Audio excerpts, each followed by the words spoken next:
Here's something most people don't realize. You can't change your life from survival mode.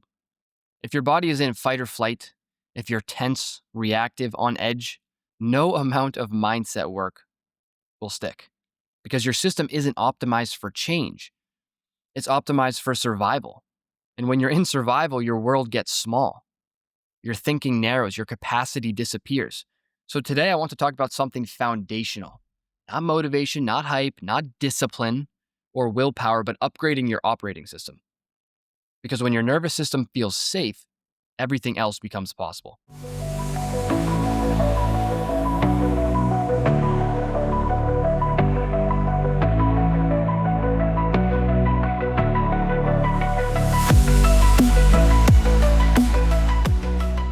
Welcome back to Built for Impact. I'm Jake Burhans, and this is the podcast where inner peace meets high performance and where building your dream life starts from the inside out.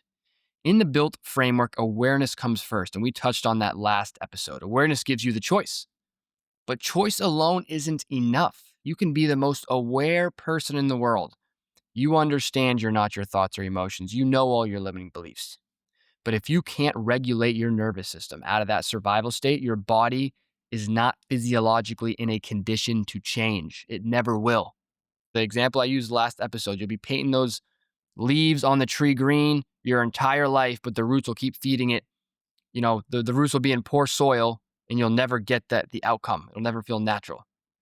So this is about nervous system regulation, coming out of fight or flight and returning to a calm, grounded baseline where real change can actually happen, right? The first point is you can't change from a survival state. What is a survival state? We have these two states physiologically, and they're mutually exclusive, meaning you can only be in one or the other, okay? And this has to do with your autonomic nervous system. There's two states. There's the parasympathetic state, which is fight or flight. That's survival. Fight, freeze. Your perception is narrow. Everything, your brain and body is prioritizing speed right now because we're getting chased by a lion. That's what fight or flight is for. That's what physiologically, that's what it's for. It's to narrow our focus. We're not meant to be creative. This isn't a time to contemplate the nature of our existence or figure out how to make more money. This is a time to save our lives.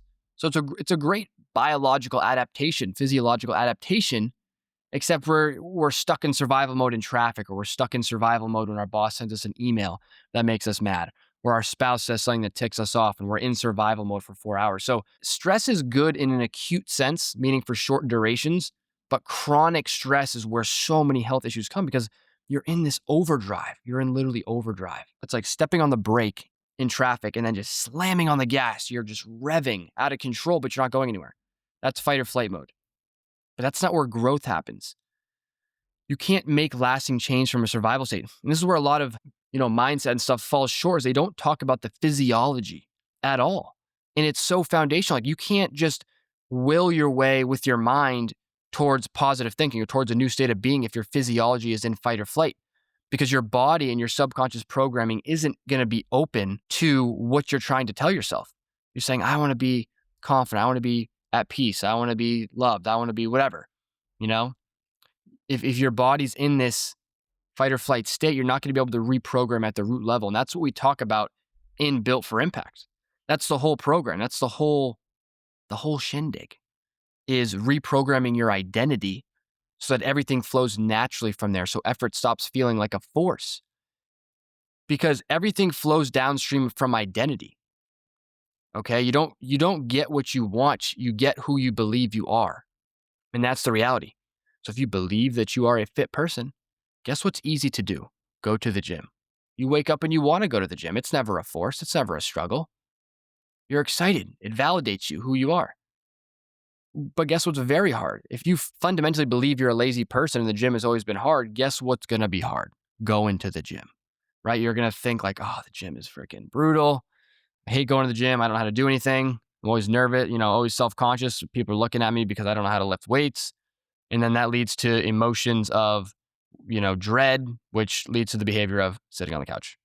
So what happens is we try to force change by just willpower. Yeah, New Year's resolution. I'm going to go to the gym every week, and this sucks, but I'm just going to push.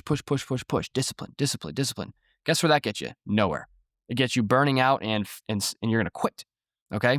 because your attractor state, okay, your attractor state is where you collapse to. Okay, so an attractor state, I want you to think about a marble in the bottom of a bowl. Okay, you can push that marble up the wall, right? And that's your willpower and your pushing and your effort and your discipline. But as soon as you drop that marble or you let your finger off and you stop pushing, guess where you go? Back to your baseline state of being. It's the same thing when you try to change. If you do not change the underlying programming of how you see yourself, your force and willpower and discipline is like trying to push that marble up the wall of the bowl. And the second you stop forcing, right, because you're burnt out, where do you go? You collapse back, self-sabotage back to where you believe yourself to be, okay? So that's what's called an attractor state. It's like you're always reverting back. So our goal is to change that attractor state to be the new 2.0 identity of you.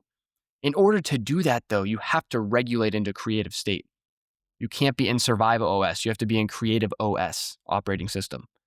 Okay? So you're aware, and then a lot of times we're triggered, though, by different things, right? We're triggered by something someone said to us. We're triggered by a limiting belief of we don't have enough or scarcity or money's going to run out, whatever that is. We're aware of that as a conditioned belief and thought pattern. And then we have to regulate ourselves back into a grounded, regulated baseline state, because that's where change happens from the creative state. Your body will not learn the new neural sequences and patterns and responses and emotional habits if it is in a fight or flight state. Makes complete sense. It wants to preserve your life right now. It doesn't want to grow. So we need to regulate. In regulation, it turns the CEO back on, which is the prefrontal cortex in the front of your brain. That's where all the planning and the decision-making and the strategizing and the growth can happen. But when you're in fight or flight, that region of your brain literally goes offline and energy goes elsewhere. Blood flow goes elsewhere. So you can't even think. So it turns that part of your brain back on. So awareness gives you the choice. Regulation is the choice. So you're aware that someone was making you angry in the last episode. I was using that example. Someone says something to you and you respond by freaking out. Like you get this angry response every time someone makes a sly comment at you and you're trying to fix it. Okay, so be aware that you're making that you have the urge to do that, to respond in anger. Maybe you feel that anger boil up when someone says something, but you're aware. That's what's different. You're aware, I'm feeling anger right now. Instead of I am angry, which causes you to get wrapped up in it and take an angry action that you're later going to regret. You say, I'm experiencing anger. Interesting. Okay. Now let's regulate. Let's regulate back to a grounded state. So we use our breath to do that. It's the best way to regulate. It literally tells your nervous system, because like slow breathing, there's this thing called interoception, which is how your brain responds and interprets signals from your body. It looks at different things like your muscle tension, your posture, and your heart rate. So one of the things that slow breathing does is it slows your heart rate, right? Which tells your system, I'm safe, okay? So you breathe in, you can do box breathing, 4 seconds in, 4 seconds hold, 4 seconds out, 4 seconds hold. Or you can do maybe like a 4-second inhale followed by a longer exhale, maybe 6 to 8 seconds. And that will allow you to respond to the creative state. And then you can act in accordance with who you want to be, right? The way that your 2.0 self would act, because you're regulated. But you got to have the awareness to create that separation. And then you need to use your breath to get back to that regulated state. And over time, our subconscious conditioning or our subconscious programming, it's changed through repeated effort. So yes, it's going to be a conscious choice every single day that you make. I call it getting on the horse. You got to get on the horse. You're going to fall off. You got to get back on. You got to get back on. You got to get back on. So the marker of success here isn't not reacting, okay? So we need to be careful not to fall into self-judgment about this, because again, we're looking at these reactions and these thoughts and these behaviors as learned programs. They have nothing to do with who we are as a person. They're learned programs. And the beauty of that is that means they can be reprogrammed. It can be reprogrammed. So you just look at it as an old program, right? I'm just changing the old program. And the win is how quickly you can return to regulation. That's the win. It's not about never experiencing these emotions. Like every single time you want to become aware quicker and then return to regulation quicker. If you're aware of it happening, that's always a win, because that means you're on the path, right? So we're going to slip up, we're going to fall off the horse, but the more that we do this work, the easier it is to ride the horse. You start riding it for longer distances without falling off, right? So awareness says, I see what's happening. Regulation says, I choose the safety. Only then does the body allow change. And then we'll get into visualization, right? And letting go of old patterns, but you can't visualize or do any of that stuff if you're in the fight or flight state. So a huge thing too here is like gain so much capacity back because you're in a creative state, because that survival state is very intensive. It drains your energy. You can't think, you can't do anything. So I think capacity is really a huge benefit of all this. Like you have more energy, you have more emotional bandwidth, you can think better, you have better ideas, you can deal with people better, you have more capacity, you've freed it up because you're not draining it all in fight or flight. So we want to try to, or we need to train that and get out of that state, be in a more grounded state. So here's the question I want you to reflect on. Where in your life are you trying to force change while your body feels unsafe? Because that's what it is, right? Like I said in the previous episode, is that our nervous system, okay, and our subconscious conditioning and our mind wants to keep us in what's familiar. So if what's familiar to us is responding in anger, or what's familiar to us is not going to the gym and sitting on the couch and doing these things, when we try to consciously change that, the system predicts that it's a threat because it's unfamiliar behavior, unfamiliar thoughts, unfamiliar patterns. It doesn't know that consciously that that's good for you.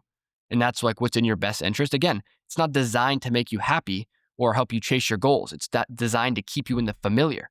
So if what's been familiar to you is all these other things, your 1.0 identity, we have to work to change that through repetition, through awareness, through regulation. That's the work. That is the inner work. So where in your life are you trying to force change while your body feels unsafe? In closing here, upgrading your operating system isn't about becoming calmer forever, right? It's about returning back to calm and safety when you leave it. That's the work, right? So regulation restores your capacity, as I'd mentioned, and then the capacity restores your choice. And choice is where peace replaces pressure. If this episode resonated with you or made you feel a little bit more grounded, please share it with someone who's trying to change their life from a stressed out place, okay? Because success should not cost their peace of mind. And that's really the mission with Built for Impact. It's a movement to reprogram how we look at success. We're all focused on force and willpower and strain. You just got to do more. You got to be more disciplined. You got to do this, you got to do that. Listen, if your subconscious programming is stuck in these old patterns, you are swimming upstream. I don't care how much discipline you have. You're going to have a miserable life and you're going to quit at some point. Might not be now, might not be in 6 months, might not be in a year, might be in 2 years, might be in 3 years, but you will quit. And you will be so freaking run ragged and burnt out and hating your life and miserable. But you can avoid all that if we just choose to do the inner work. And then you still have to do the external work. There's no doubt about that. You got to be extremely consistent. You got to put in that work. But you got to put in the inner work first. Upgrade that hardware, upgrade that horsepower, upgrade the engine so that you can, it's like you're trying to download, you have this old outdated survival operating system, okay? And you're trying to like put a Ferrari engine in it, like an old Toyota Corolla frame, right? And you're trying to go take that engine out and just stick a Ferrari engine in it. The car's just going to fall apart. The wheels are going to fall right off the second you get over 80 miles an hour. It ain't going to work. You got to upgrade the frame, upgrade the structure, and then let's go chase our goals. Then let's do the things, right? This is the first step. This is the inner work. Till next time. And make sure you're subscribed with notifications on so you're reminded when new episodes drop every Monday. Till next time, all the peace, all the power.